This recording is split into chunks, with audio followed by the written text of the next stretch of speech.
Դասական երաժշտության հերթական համերգը կապանցի ունկնդիրների համար։ Սյունիքում առաջին անգամ հնչեցին աշխարհահռչակ կոմպոզիտոր, Հայաստանի վաստակավոր արտիստ Էդուարդ Հայրապետյանի ստեղծագործությունները դաշնակահար Ռուբեն Կոզինի կատարմամբ։ Համերգը դարձավ կոմպոզիտորի երևանյան պրեմիերայի շարունակությունը, որը կայացել էր 1 ամիս առաջ։ Մեծ երջանկություն ապրեցի, երբ որ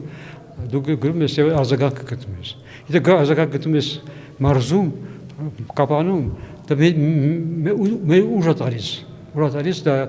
ես գիտում եմ, եթե 30 ստեղ ընկալվում է, մենք կորած չենք։ Մենք կապրենք ու 30-ը մեր կարևոր բանը, որ այս ստացա այստեղ տպավորությունը եւ գալով դա թեւի վանկով, այդտեղ մի հասկանում ես ինչ մարդիկ են այստեղ ապրում, ինչ հզոր մարդիկ են այստեղ։ Պրեմիերայի կրկնությունը հենց կապանում պատահական որոշում չէր։ Դաշնակահար Ռուբեն Կոզինը այստեղ էր արդեն 4-րդ անգամ։ Արվեստագետի խոսքով անչափ հաճելի է հանդես գալ մի քաղաքում, որտեղ հանդիսատեսն անկեղծորեն ապրումակցում է արտիստին։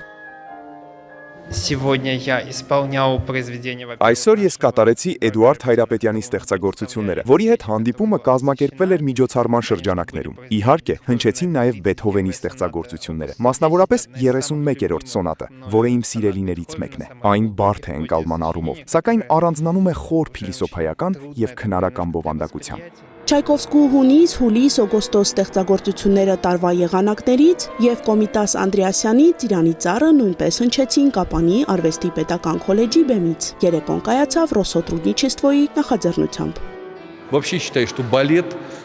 Ես կարծում եմ, որ հայկական օպերան ոչ մի կերպ չի զիջում Լա Սկալային կամ Սանկտ Պետերբուրգի Մարիինյան թատրոնին։ Ոչ մի կերպ չի զիջում։ Ես միշտ մի փոքր նեղված եմ եղել մեր հեռավոր շրջանների համար։ Այդ պատճառով մենք որոշեցինք, որ անհրաժեշտ է այստեղ բերել հայկական սիմֆոնիկ երաժշտությունը։ Եվ այսօր առաջին իսկապես հրաշալի փորձառությունն էր։ Հատկապես, որ մենք լսում էինք Էդուարդ Հայրապետյանի, մեր ժամանակակիցի եւ հայրենակցի երաժշտություն, որի ստեղծագործությունները կատարվում են աշխարհի առաջատար բեմերում՝ Ամերիկայում, Եվրոպայում եւ Ռուսաստանում։ Եվ հիմա մենք Սյունիքում ենք։ Սա իսկապես հրաշալի է։ Ես անկեղծորեն ուրախ եմ եւ հպարտ այս միջոցառմամբ, հատկապես որ մենք այս նախագծի գլխավոր գործընկերն ենք։ Կազմակերպիչները խոստացան, որ նախաձեռնությունը շարունակական կլինի եւ 1 ամիս անց կրկին կվերադառնան Կապան, այս անգամ հյուր բերելով աշխարհահռչակ երգեհոնահարի Անի Գրիգորյան, Տիգրան Թումանյան, Սյունիք, լուրեր։